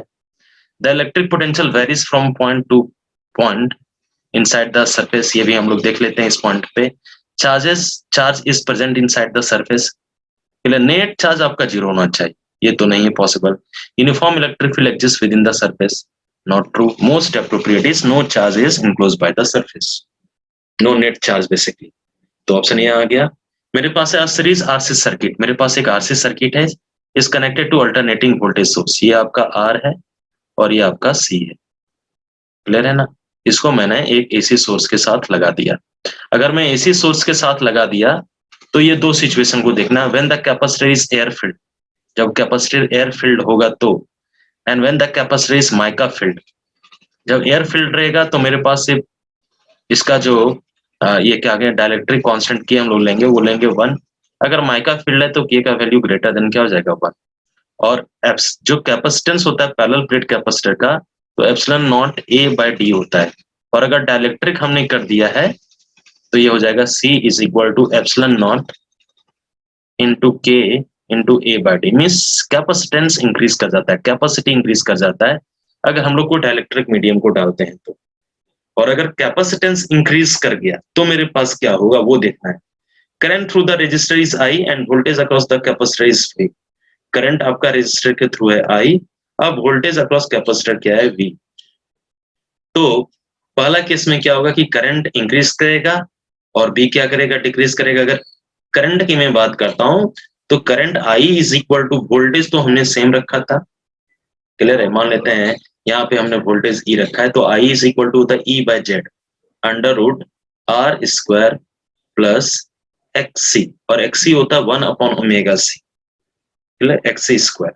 तो जेड आपका बेसिकली होता है अगर जेड आपका जो होगा इम्पिडेंस होगा R square plus XC, XC means 1 upon omega C. तो यहाँ पे सी नीचे वाला टर्म को अगर बढ़ा रहे हैं तो एज अ रिजल्ट ये होल का टर्म क्या होगा डिक्रीज करेगा, और ये आर स्क्वायर से ऐड हुआ है तो भी ये मतलब उसका नेट कम होगा। तो ये आपका जेड क्या करेगा, अगर सी को मैं बढ़ा रहा हूं तो जेड क्या करेगा डिक्रीज, और अगर जेड डिक्रीज कर गया तो करंट क्या कर जाएगा इंक्रीज। तो सबसे पहला तो करंट इंक्रीज करना चाहिए जो कि नहीं दिया हुआ है, I A is greater than I B, मतलब पहले केस में करंट ज्यादा है बाद में कम होगा नहीं, बाद में करंट आपका क्या हो जाएगा ज्यादा हो जाएगा, पहले क्या था कम था। अगर सेम वोल्टेज की मैं बात करता हूँ ये तो सेटिस्फाई नहीं होना चाहिए। V A is greater than V B, potential A में पहला था ज्यादा था बाद में कम था। V A is equal to V B not possible, V A is less than V B. तो हम लोग पोटेंशियल देख लेते हैं, क्लियर है। तो Q इज इक्वल टू होता है C into V, Q is equal to C B, तो V इज इक्वल टू होता है Q बाय सी, क्लियर है, Q बाय सी। तो अगर मैं कैपेसिटी को क्या कर रहा हूँ, कैपेसिटी को अगर मैं इंक्रीज कर रहा हूँ तो पोटेंशियल क्या कर जाएगा डिक्रीज कर जाएगा। तो V A is greater than V B, potential क्या कर जाएगा डिक्रीज कर जाएगा। नाउ नेक्स्ट में हम लोग देखते हैं a thin semi circular conducting ring PQR दिया हुआ, radius R is falling with its plane, इसका जो प्लेन है वो वर्टिकल है, plane is vertical, okay, in a horizontal magnetic field B। एक आपका हॉरिजॉन्टल मैग्नेटिक फील्ड है और इसका जो प्लेन है वो वर्टिकली फॉल कर रहा है, ये आपको दिया हुआ है। नेक्स्ट में दिया हुआ है the potential difference develop across the ring when its speed is v, जब इसका स्पीड v होगा तो क्या होगा, जब इसका स्पीड v होगा, रेडियस r दिया हुआ तो इफेक्टिव लेंथ जो होगा इसका वो 2r होगा, क्लियर है, इफेक्टिव लेंथ इसका 2r हो जाएगा। ये p और q के बीच जो इफेक्टिव लेंथ होगा वो 2r होगा। तो मुझे लेंथ निकल चुका है। अगर ये मैग्नेटिक फील्ड b में मूव कर रहा है तो b हम लोग रखने देंगे b इंटू एल। और अगर मैं मान लेता हूँ कितने वेलोसिटी के साथ गिर रहा है, अगर वेलोसिटी दिया हुआ है क्या मेरे को b, okay B L B. अब यहाँ पे ये जो होता है वो परपेंडिकुलर होना चाहिए, लेकिन अब मैं देख लेता हूँ कैसे ये मूव कर रहा है, क्लियर है। मैं फ्लक्स पहले निकाल सकता हूँ, flux phi is equal to जाएगा B dot A, okay, B dot A area vector. तो बी आपका है हॉरिजॉन्टल प्लेन में, इस प्लेन में है, क्लियर है। और प्लेन अगर वर्टिकली ऐसे आ रहा है तो इसका प्लेन ये ऐसे आएगा, यहाँ पे एंगल बनेगा 90 डिग्री।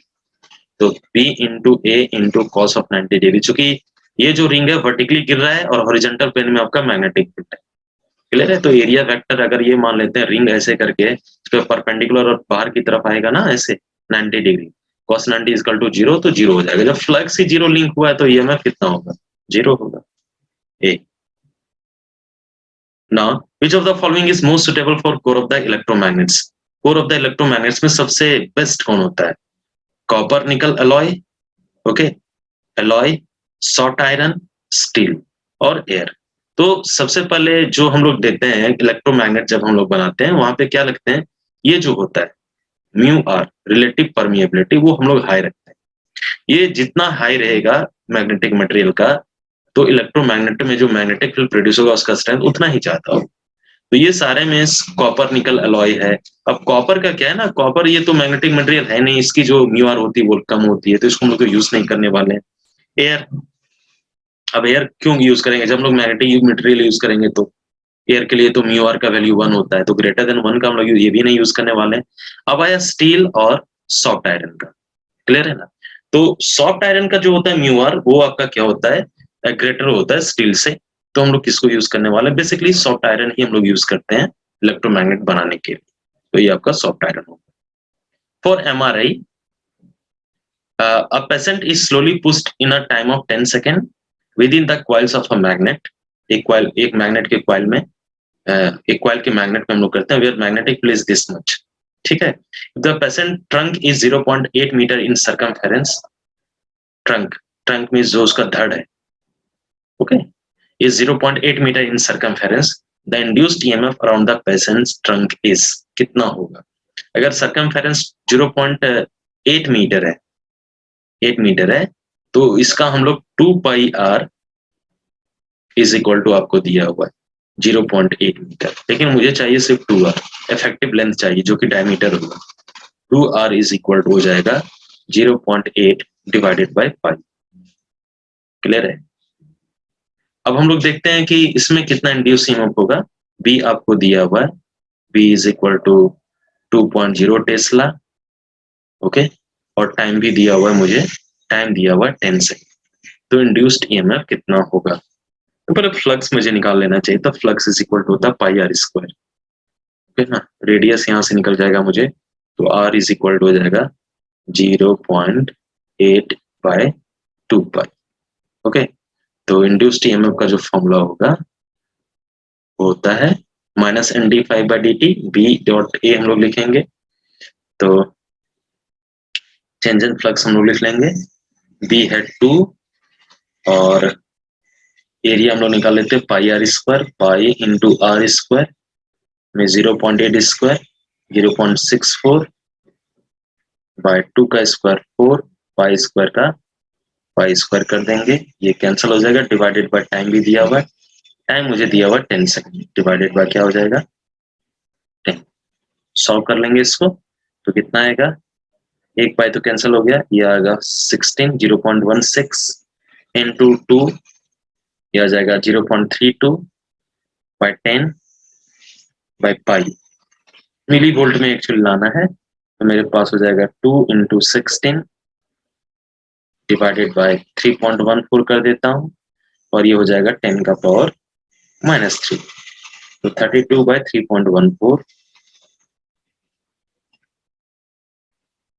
तो 9.66, ये तो 10 का पावर 2 तो होगा नहीं, 10.18, 32 बाय या 3.14, 10 टाइम्स जाएगा, ये होगा option number A -3 volt, 10.18 into 10 to the power -3 volt. आप कैलकुलेट कर लो, फॉर्मूला मैंने तो बता दिया है।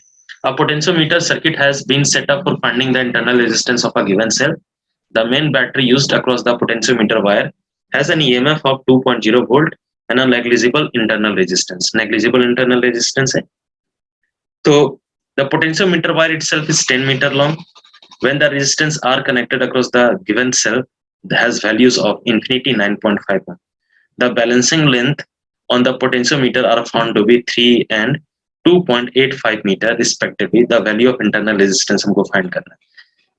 तो the main battery used across the potentiometer wire has an EMF, main battery जो दिया हुआ है उसका आपका ईएमएफ दिया हुआ है, कितना दिया हुआ है, मतलब ड्राइवर सेल का दिया हुआ है 2 वोल्ट, जिसको मुझे जरूरत अभी फिलहाल में नहीं पड़ेगी। एंड नेग्लिजिबल इंटरनल रेजिस्टेंस, उसका द पोटेंशियोमीटर वायर का जो लेंथ दिया हुआ है वो दिया हुआ है 10 metre. When the resistance R is connected across the given cell, अरे given cell कहाँ दिया हुआ भाई, as a values of infinity 9.5, as values of R का दिया हुआ infinity और 9.5. The balancing length on the potentiometer wire are found to be 3 and 2.85 meter respectively. The value of internal resistance का value मेरे पास ये होता है R is equal to capital R into L1 by L2 minus 1 मेरा होता है। तो अगर मैं 9.5 ले रहा हूं यहाँ पे R का वैल्यू, L1 बैलेंसिंग इनिशियल आपका 3 है, इनिशियल बैलेंसिंग लेंथ आपका 3 है, सॉरी ये 3 डिवाइडेड बाय मेरे को हो जाएगा 2.85 माइनस 1। अब इसको हम लोग सॉल्व कर लेंगे जब, तो मुझे मेरे ख्याल से ये L1 मुझे 2.85 होना चाहिए ना, नहीं ठीक है, इसको हम लोग सॉल्व कर लेंगे। तो 3 डिवाइडेड बाय 2.85 कर लेता हूं, 3 डिवाइडेड बाय 2.85 माइनस 1 है मेरे पास, माइनस 1 कर लेते हैं, मल्टीप्लाइड विथ है 9.5, 9.5 तो मेरे को आएगा 0.5, ये आ रहा है 0.5, तो आपके पास वो आएगा इंटरनल रेजिस्टेंस, वो आएगा 0.5। Two spherical conductors each of capacity C are charged to potential V and minus V के साथ कनेक्ट करती हैं, चार्ज किए हैं। These are then connected by means of a fine wire the loss in energy. Loss in energy आपका होता है डेल्टा यू, जो आपका लॉस इन एनर्जी आता है वो आता है C1 into C2 divided by 2 into C1 plus C2 into V1 minus V2 का होल स्क्वायर। ये फॉर्मूला पे आपको पुट कर देना है। तो अगर दोनों की कैपेसिटी C है तो ऊपर में आ जाएगा C square, okay, C into C आपका क्या आ जाएगा, यहाँ पे मैं सॉल्व करता हूँ, C इंटू सी स्क्वायर हो जाएगा, एक है V दूसरा है माइनस V, तो V माइनस माइनस V हो जाएगा 2V, 2V का स्क्वायर आपका हो जाएगा 4V square divided by 2C plus C, 4C आ जाएगा, C plus C 2C multiplied with 2 4C, तो 4 4 कैंसल, एक से कैंसल हो जाएगा, तो CV स्क्वायर ऑप्शन डी ये आपका आएगा। नेक्स्ट हम लोग देखते हैं, potentiometer measures the potential difference more accurately than a voltmeter because it has a no draws heavy current, no it does not draw current from the external circuit। ये आपका right option है, इसी पे तो बेस्ट है। what is the value of inductance L for which the current is maximum in a series LCR circuit with C is equal to this much and omega is equal to, तो आपका जो होता है XL और XC resonance पे क्या होते हैं सेम, और उसी समय आपको करंट क्या मिलता है मैक्सिमम। सो XL और XC का वैल्यू क्या आना चाहिए, तो XC का वैल्यू हम लोग निकाल लेते हैं 1 upon omega C, omega into C, तो ओमेगा C कितना, ओमेगा आपको दिया हुआ है 1000 मींस 10 का पावर 3 और C दिया हुआ है 10 माइक्रोफैराड मींस 10 इंटू 10 का पावर -6। अब -6 10 का पावर 4 ऊपर जाएगा तो -2 था, 10 का पावर 2 हो जाएगा means 100।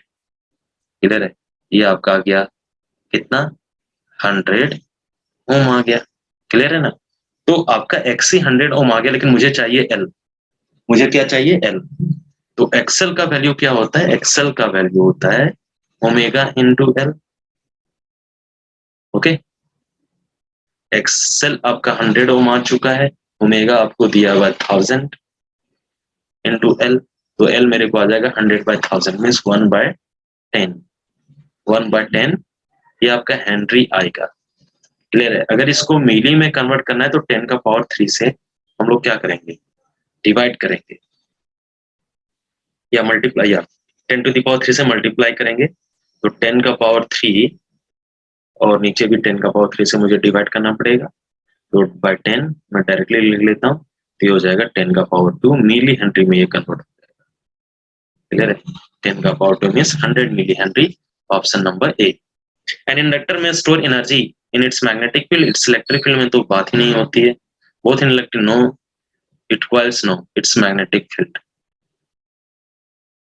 The main use of studying a hysteresis curve for a given material is to estimate the voltage loss, नहीं, current loss, नहीं, power loss, नहीं, hysteresis loss। hysteresis loss भी होता है due to magnetization and demagnetization of a material in the magnetic field, अगर alternating current हम लोग apply की। LRC circuit, series circuit has a phase angle of 31.5 degree. The voltage magnitude of the source is 90 volt. Voltage amplitude across the resistor is, voltage amplitude of source, source का voltage दिया हुआ है मुझे, amplitude दिया हुआ है V0 मतलब maximum value दिया हुआ है 90 वोल्ट, तो आपको voltage across resistor फाइंड करना है, VR कितना होगा, VR कितना होगा, क्लियर है? वी आर मेरे को कितना वोल्टेज आएगा ये निकालना है। एलसीआर सर्किट में है, फेज एंगल दिया हुआ है 31.5 डिग्री। तो हम लोग देख लेते हैं, अगर मैं मान लेता हूं ये आपका करंट है, क्लियर है, net current in the circuit, और ये मैं मान लेता हूँ वोल्टेज है, क्लियर है। एंगल आपको दिया हुआ है कितना 31.5, दोनों के बीच का फेज एंगल। अगर हम लोग v का कंपोनेंट करंट के डायरेक्शन में लेंगे तो ये आ जाएगा v cos ऑफ 31.5 डिग्री, जो कि करंट के डायरेक्शन में आता है। और हम लोग जानते हैं करंट और वोल्टेज सेम फेज में आता है रेजिस्टर के अक्रॉस। तो वी आर आपको बेसिकली कितना आएगा, वी आर आपको आएगा v into cos of 31.5 degree. अब cos 30 डिग्री का मैं एक अप्रोक्सीमेट वैल्यू ले लेता हूँ। cos 30 डिग्री का होता है √3/2, क्लियर है ना। और v आपको दिया हुआ है कितना 90 वोल्ट, 90/2 कितना हो जाएगा मेरे को 45। अगर √2 से √3 से मल्टीप्लाई कर दें 1.73, तो मेरे को कितना आएगा 45 इंटू 1.73। आप मल्टीप्लाई करो इसको, आपको बहुत इजीली आ जाएगा। ओके, तो अगर हम लोग 45 को 1.73 से मल्टीप्लाई करें तो हम लोग देखते हैं कि कितना वैल्यू आता है। 45 को मैं मल्टीप्लाई कर रहा हूँ 1.73 के साथ, तो मेरा आ रहा है 77.85, 77.85, जो कि मेरा सबसे क्लोज जो वैल्यू है वो 76.7 है। तो ये मेरे को आंसर आया, ठीक है, क्योंकि यहाँ पे मैंने अप्रोक्सीमेशन ले लिया था। जैसे एंगल इंक्रीज करता है वैल्यू तो डिक्रीज करता है ना, तो आपको देख लेना पड़ेगा, वो वैल्यू पुट कर लेना। मुझे अब ये मैं ले लेता हूँ 76.7, क्लियर है। अब आगे चलते हैं। The dimension of electrical resistance, resistance का क्या होगा, वह रेजिस्टेंस का होता है वोल्टेज बाय करंट। अब वोल्टेज पोटेंशियल डिफरेंस होता है work done by charge Q into I. अब वर्क डन का जो डायमेंशन होता है वो होता है ml² T इनवर्स 2। चार्ज का होगा आई इंटू टी, एक आई और बैठा हुआ है तो I² इंटू टी हो जाएगा। ऊपर जाएगा तो टी का पावर -1 एक और हो जाएगा, टी का पावर -3, तो टी का पावर -3 देख लो ml² टी का पावर -3, और A इनवर्स 2 होना चाहिए, या ये ऑप्शन बी। नेक्स्ट देखते हैं, the power dissipated in the circuit shown in the figure is 30 what. इस पूरे सर्किट में जो पावर डिसिपेट हो रहा है वो 30 वॉट है। The value of R is, value of R कितना होगा, अरे भैया निकाल लेना। पावर का फॉर्मूला होता है v²/r, जहाँ पे आर इक्विवेलेंट रेजिस्टेंस है, v²/r इक्विवेलेंट। अब पावर मुझे को दिया हुआ है, पावर कितना दिया हुआ है, देखो 30 वॉट दिया हुआ है, v² मुझे दिया हुआ है 100 का स्क्वायर, तो 100 का स्क्वायर मेरा 10 का पावर 4 हो जाएगा। आर इक्विवेलेंट चूंकि 5 और आर दोनों पैरेलल में, तो हो जाएगा 5r divided by 5 plus R, मैंने डायरेक्टली कैलकुलेट कर दिया। अब ये मल्टीप्लाई होगा 30 के साथ, तो होगा 30 multiplied with 5r divided by 5 plus R equals to how much, 10 का पावर 4।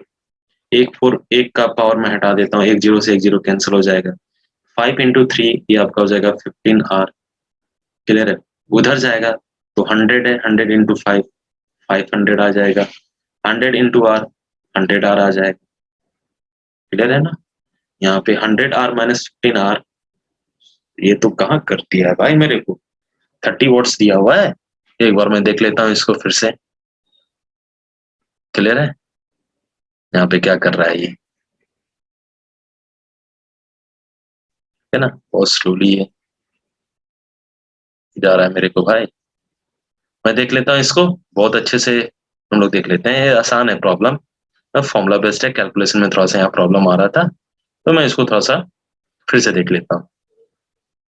अब पावर का फॉर्मूला क्या होता है भाई, करंट भी निकाल सकते हैं, करंट कितना होगा। पावर आपको फॉर्मूला दिया हुआ है, power is equal to product of voltage and current, या v²/r भी लिखते हैं अपन। तो चलो पावर का फॉर्मूला लिख लेते हैं यहाँ पे।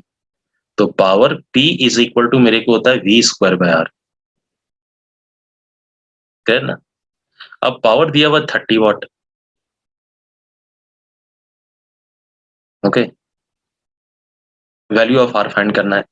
30 दिया हुआ है, v², 100 का स्क्वायर मतलब 10 का पावर 4 में कर दिया।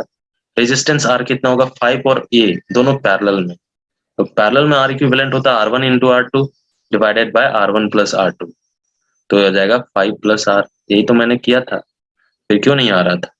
एक जीरो से एक जीरो मैं यहाँ पे खत्म कर देता हूँ, और यहाँ पे आएगा 5r divided by 5 plus are. इसको जब सॉल्व करेंगे तो 5 प्लस आर आपका 3 के साथ मल्टीप्लाई, ये 10 के साथ होगा, 5 इंटू 3 15 आर हो जाएगा, ऊपर जाएगा तो ये आपका 10 के साथ मल्टीप्लाई हो जाएगा। एक्चुअली 10 यहाँ पे होना चाहिए था, यहाँ पे गलती किया है, ये आपका 10 वोल्ट होना चाहिए था।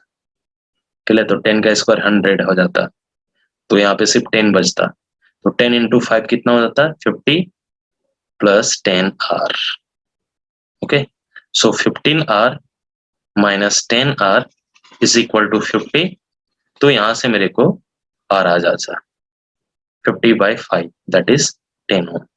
तो ये आपका बेसिकली 100 वोल्ट नहीं था, ये 10 वोल्ट था। ओके, इसलिए आंसर नहीं आ रहा था। ओके, नेक्स्ट हम लोग देखते हैं। नेक्स्ट हमारा क्या है, 42 में two infinity long parallel conducting plates have surface charge density sigma and minus sigma respective small distance, plates is vacuum, then electric field in the region between the plates is कितना होगा, sigma by epsilon not होगा भैया। एक के कारण होता है sigma bye 2 epsilon not, दूसरे के कारण भी इतना ही होगा, दोनों को नेट इलेक्ट्रिक फील्ड अंदर में ऐड हो जाता है, तो सिग्मा बाय एप्सिलॉन नॉट आ जाएगा, option B. The magnetic field at the centre of a current carrying circular loop having 1 ampere current, एक आपका सर्कुलर लूप है, वो 1 एम्पियर को करंट को कैरी कर रहा है, उसके सेंटर पे कितना होगा, and number of turns 1 will be, radius of loop is 1 metre. अरे भैया ये तो होता है म्यू नॉट बाय, एक्चुअली होता है म्यू नॉट इंटू आई बाय 2r होता है। आपको क्या करना है, सेंटर पे ये वैल्यू पुट कर देना है, म्यू नॉट बाय आई का वैल्यू 1 और रेडियस भी दिया हुआ 1, तो 2 इंटू 1 हो जाएगा, म्यू नॉट बाय 2, या this value C. Now next हम लोग देखते हैं 44, a Roland ring of mean radius this much and this many turns of wire wound on a ferromagnetic core of relative permeability, ये भी दिया हुआ है। What is the magnetic field B in the core for a magnetizing current of 1.2 ampere? तो Rowland ring दिया हुआ है ना, रेडियस भैया ये होगा टोराइड के कारण ये होता है B is equal to mu naught small n means total number of turns divided by 2 pi into R into I, जहाँ पे आई आपका मैग्नेटाइजिंग करंट। अगर आपका एक मैग्नेटिक मटेरियल भी उसके अंदर सॉरी एक फेरोमैग्नेटिक जिसका रिलेटिव परमिएबिलिटी म्यू आर है, तो म्यू आर भी मल्टीप्लाई कर देंगे। अब बी आपको दिया हुआ है, बी कितना दिया हुआ है, what is the magnetic field current of, magnetic field निकालना है ना भाई, तो बी तो निकल गया आपका, म्यू नॉट आपको रहने दो, यहाँ पे वैल्यू एन का वैल्यू पुट कर दे, एन का वैल्यू 3500 है ना, करंट आपको दिया हुआ है, करंट कितना दिया हुआ मेरे को, करंट मेरे को दिया हुआ है 1.2 और म्यू आर भी दिया हुआ है मेरे को 800 by 2 pi R, 2 pi radius मेरे को दिया 15 सेंटीमीटर, सो 15/100 आ जाएगा। आप इसको सॉल्व कर लेना है ना, तो अगर सॉल्व करेंगे तो मेरे को कितना आएगा, टेस्ला में दिया हुआ है ना, तो Rowland ring relative permeability 800 turns, तो कर लो इसको भैया, 2 पाई कितना आ जाएगा मेरे को 1.23500, ये तो आपका इसके अनुसार तो ये आपका ये 800 मैग्नेटिक रिलेटिव परमिएबिलिटी, ये तो हाई बहुत नहीं है। हम लोग देख लेते हैं, थोड़ा डेटा में मुझे प्रॉब्लम लग रहा है, तो कोई की दिक्कत नहीं है, ये हो जाएगा, लोग फटाफट कर लेते हैं कैसे होगा। सो हम लोग मल्टीप्लाई करते हैं, 35 मल्टीप्लाइड विथ 1.2 मल्टीप्लाइड विथ 8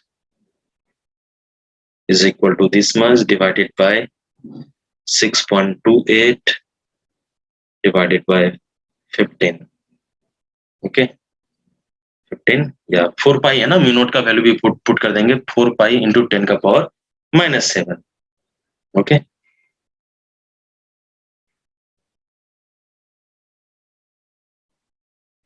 तो मेरे को जो वैल्यू आएगा 4 पॉइंट, ये मेरा आ रहा है 4.48 आ रहा है वैल्यू। एक्चुअली म्यू नॉट का वैल्यू हम लोग पुट कर लेंगे, म्यू नॉट का वैल्यू 4 पाई इंटू 10 का पावर -7, मैंने कैलकुलेट कर लिया है, ये तो जो आंसर आ रहा है मेरे को यहाँ पे, जब बस आपको कैलकुलेशन करना है यहाँ पे, बहुत आसान है, तो आपका डी ऑप्शन आएगा 4.48 टेस्ला। आगे हम लोग चलते हैं, एसएसएन रीजन आ गया है। सबसे पहला स्टेटमेंट है electric potential and electric potential energy are different quantities. True, absolutely true. Both are the different physical quantity. एक का वोल्ट है, एक का जूल है, एक है जूल पर कॉलम, एक है आपका जूल सिंपली, तो अलग अलग क्वांटिटी है। True, it's true. For a system of positive test charge and point charge, electric potential energy is equal to electric potential for a system of positive test charge and point charge. Electric potential energy is equal to electric potential. No, no, no. Why it is there? यहाँ पे unit positive test charge आता है तो potential energy और electric potential same आता है। Actually ये होता है electric potential is equal to work done per unit charge. अगर आपने पॉजिटिव टेस्ट चार्ज लिया है एंड पॉइंट चार्ज, तो positive test charge unit positive अगर लिखता तो मैं ट्रू कर देता इसको। तो अगर Q का वैल्यू अपन 1 ले लें और टेस्ट चार्ज की तो यूनिट पॉजिटिव अगर अपन लिए तो V is equal to W हो जाता है। क्लियर है? यानी पोटेंशियल और वर्क डन, और work done is equal to होता है एनर्जी, दोनों क्या आएगा? सेम आएगा, उस केस में सेम आएगा। लेकिन फिलहाल के लिए मैं अभी इसको रॉन्ग कर रहा हूँ ए। ओके, अगर यहाँ पे इसने यूनिट पॉजिटिव टेस्ट चार्ज करता तो मैं बोलता कि दोनों स्टेटमेंट ट्रू है और ये दोनों में लिंक भी हम लोग स्टैब्लिश कर सकते थे। तो लेकिन चूंकि रीजन मेरा फॉल्स है तो मेरा कौन सा होगा? A is false, no A is true but R is false, option सी।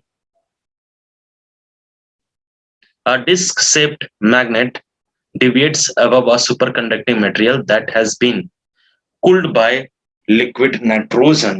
अच्छा, नेक्स्ट में सुपरकंडक्टर्स रिपेल अ मैग्नेट। अब यहाँ पे देखो, ये जो है ना सुपर कंडक्टिविटी और मैग्नेटिज्म का हम लोग ट्रेन में यूज करते हैं, बुलेट ट्रेन में या मैग्लो ट्रेन में, जहाँ पे मैग्नेट जो होते हैं वो सुपर कंडक्टर को रिपेल करते हैं, जिसके कारण से ट्रेन मूव करता है। अब क्वेश्चन में ये है कि अ डिस्क शेप्ड मैग्नेट, एक जो डिस्क शेप का मैग्नेट है, ये आपका डिस्क शेप का मैग्नेट मैं अगर ले लेता हूँ, सपोज मान लेते हैं ये आपका डिस्क शेप का magnet deviates above a superconducting material that has been cooled by liquid nitrogen। या क्योंकि सुपर कंडक्टर तभी बनता है जब टेम्परेचर को हम लोग गिराते हैं, तो ये तो स्टेटमेंट ट्रू है, इसमें कोई शक वाली बात नहीं है। Super conductor repel a magnet, यहाँ पे ऐसा कुछ नहीं है कि हम लोग इसको मैग्नेट को रिपेल करवाते हैं। डायरेक्शन जो मैग्नेट का होता है, जो इलेक्ट्रोमैग्नेट नीचे लगा हुआ है, उसमें इस तरह रखते हैं कि उसको रिपेल करता है, तो ये दोनों ट्रू है।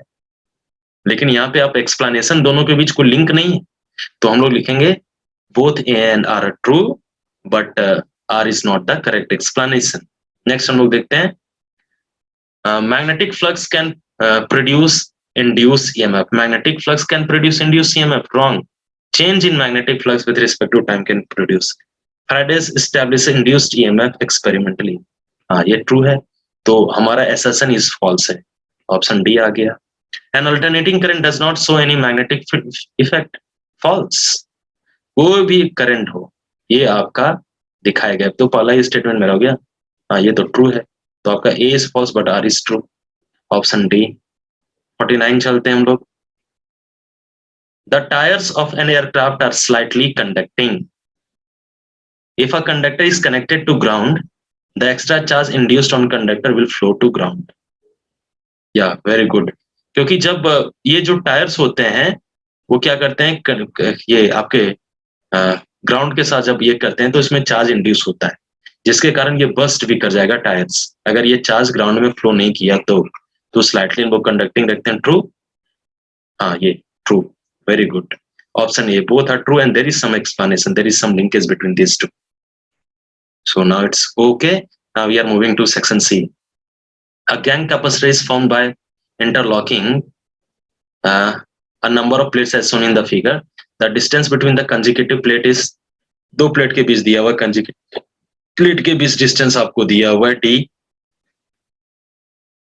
ये आपको दिया हुआ 0.885 सेंटीमीटर। एरिया भी दिया हुआ, overlapping area of each plate भी मेरे को दे दिया है। चलो 5 सेंटीमीटर स्क्वायर कर लेते हैं। The capacity of the unit is, capacity कितना होगा? अरे भैया इसका तो एक यूनिट का अगर मैं निकाल लेता हूँ, अगर एक यूनिट की मैं बात करता हूँ तो एक यूनिट का होगा epsilon naught A by D. Clear है ना? Epsilon naught A by D, पहले एक यूनिट का निकाल लेते हैं। एरिया आपको 5 सेंटीमीटर स्क्वायर दिया, सेंटीमीटर 10 का पावर -2 हो जाएगा, 10 का पावर -4 हो जाएगा ये मीटर स्क्वायर। और अगर डिस्टेंस दिया हुआ इसको मैं सेंटीमीटर को मीटर में कन्वर्ट करूं तो 0.885 इंटू 10 का पावर -1 आ गया। वैल्यू पुट कर देते हैं। क्लियर है?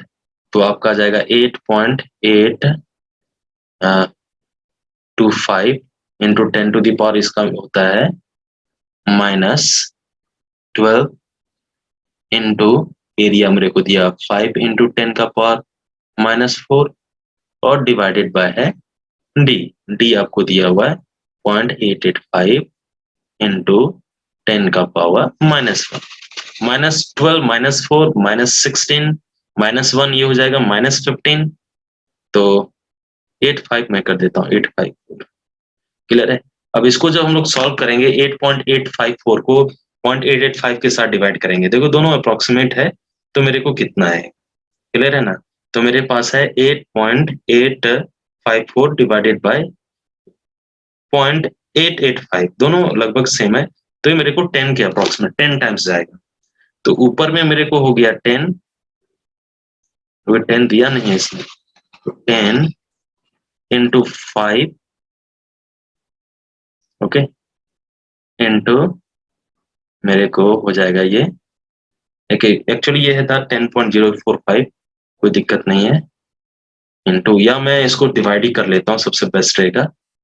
8.825 डिवाइडेड बाय 0.885, ये आ रहा है 9.97। चलो 9.97 मेरे को आ रहा है, तो मैं इसको यहाँ पे सॉल्व भी कर लेता हूँ। 9.97 इंटू 5 मल्टीप्लाई होगा और ऊपर में बचेगा 10 का पावर -15। ओके, अब मैं इसको अगर मल्टीप्लाई करूं इसके साथ 5 के साथ, तो मुझे कितना आएगा? 5 मेरे पास था ना, इज इक्वल टू 49.498 आ रहा है। क्लियर है?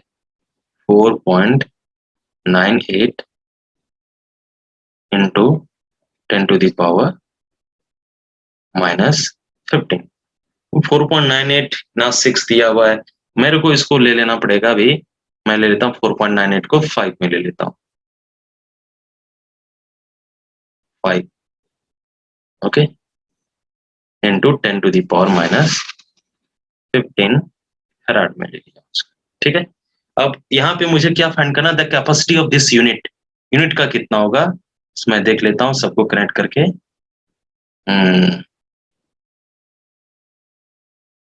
दूसरा टर्मिनल इसके साथ, इसका एक टर्मिनल नीचे, दूसरा, या सारे ये पैरेलल में कनेक्टेड है। 1, ये आपका फर्स्ट कैपेसिटर, ये आपका सेकंड, ये थर्ड, दो प्लेट के बीच 4, 5, 6, 7, 8 कैपेसिटर है। 8 इंटू 5 कितना हो जाएगा? 8 into 5 into 10 to the power -15। Parallel में क्या होता है, सारे कैपेसिटेंस सबके तो इक्वल हैं, तो ऐड हो जाएंगे। 40 इंटू 10 का पावर -15 अगर मैं कर दूं तो भी मेरे को आ जाएगा 4 इंटू 10 का पावर -14। ये पीको में आना चाहिए, तो 4 पिको फैराड मेरा ये आंसर होगा इसमें। तो लंबा कैलकुलेशन है, तो कोई दिक्कत नहीं है। A cylindrical conductor is placed near positively charge conductor, एक सिलिंड्रिकल कंडक्टर को एक पॉजिटिवली चार्ज कंडक्टर के पास लाते हैं। The net charge acquired by the cylindrical conductor will be either positive और negative, zero, positive only, negative only. अगर मैं कोई अर्थिंग नहीं किया तो नेट चार्ज अभी भी जीरो रहेगा, कंजर्वेशन ऑफ चार्ज। क्लियर है? चार्ज सेपरेट होंगे लेकिन नेट चार्ज अभी भी जीरो रहेगा। अब आगे हमारा एक है paragraph based, okay, case study best problem हमारा है। Potentiometer is an apparatus used for measuring the EMF of a cell or potential difference between 2 points in electrical circuit accurately. It is also used to determine the internal resistance of a primary cell. The potentiometer is based on the principle that if V is the potential difference across any portion of the wire of length L and resistance R, then V is directly proportional to L. और V is equal to KL. KL is potential gradient. Okay. Thus, potential difference across any length portion of the potentiometer wire is directly proportional to the length of the wire of that portion. The potentiometer wire must be uniform. The resistance of the potentiometer wire should be high. तो potentiometer के बारे में हमें एक basic idea तो है ही. Which of the following statement is true about potentiometer? It measures the EMF of cell very accurately. True. ये तो फर्स्ट ही ट्रू है. डिफ्लेक्शन मेथड पे भी बेस्ट है. नो, नल डिफ्लेक्शन पे बेस्ट है ये तो. A current of 1.0 milliampere is flowing through a potentiometer wire of length 4 centimeter and of resistance 4 ohm. The potential gradient of the potentiometer wire. Potential gradient PD आपका जो होता है potential PG अगर मैं बोलूं gradient का तो होता है potential per unit length. Okay. now V is equal to मेरे को होता है IR by L मैं कर दूंगा. क्लियर है ना. अब रेजिस्टेंस मेरे को दिया हुआ है V, करंट आपको दिया हुआ 1 मिली एम्पियर, 10 का पावर -3 हो जाएगा. रेजिस्टेंस आपको दिया हुआ वायर का 4 ओम और लेंथ दिया हुआ 4 सेंटीमीटर. 4 सेंटीमीटर को मीटर में कन्वर्ट करेंगे 10 का पावर -2. क्लियर है ना. तो -1 ये हो जाएगा, 4 कैंसल, 1/10. इसमें क्या कर दे रहा है यार, 1 मिली एम्पियर दे रहा था ना potentiometer wire of length 4 centimetre. तो V बाय L होगा ना potential gradient. Potential per unit length को ही ना पोटेंशियल ग्रेडियंट बोलते हैं. 4/4 कैंसल, 10 का पावर -3, 10 का पावर -1 आ जाएगा. 10 का पावर -3 कर दिया है भैया. ये सब तो ऑप्शन कहाँ से ये कर देते हैं. -3 ये नीचे वाला है, ऊपर जाएगा तो पॉजिटिव हो जाएगा ना. 4 सेंटीमीटर यहाँ दिया हुआ है मेरे भाई. क्लियर है. तो 4 सेंटीमीटर मतलब 4/100. तो 10 का पावर -2 नीचे है. हाँ सही तो है. एक्चुअली ये ऑप्शन गलत है, यहाँ पे होना चाहिए 10 का power -1 volt per metre. Now next is the sensitivity of potentiometer can be increased by decreasing potential gradient along the wire. Okay. Increasing current through the wire, decreasing current through the wire, increasing potential gradient along the wire. अब यहाँ पे बोल रहा है कि sensitivity potentiometer का हम लोग कैसे इंक्रीज कर सकते हैं. Decreasing potential gradient of the wire along the wire. Potential घटा दोगे तो फिर सेंसिटिविटी भी डिक्रीज कर जाएगा. Increasing current through the wire. Okay, देख लेते हैं. Okay. Next, decreasing the current through the wire और increasing potential gradient. Decreasing potential gradient along the wire. नहीं, पोटेंशियल ग्रेडियंट अगर बढ़ाओगे तो फिर तो दिक्कत है. Decreasing potential gradient along the wire. A potentiometer is an accurate and versatile device to make electrical measurement of EMF because the method involves potential gradient, no current. Yeah, this is the null deflection due to which we are getting the accurate value. So this is all about this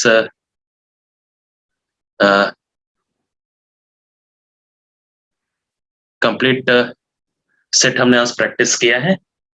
और अगर किसी भी question में कोई problem आता है तो आप कमेंट बॉक्स में जाके कमेंट करें.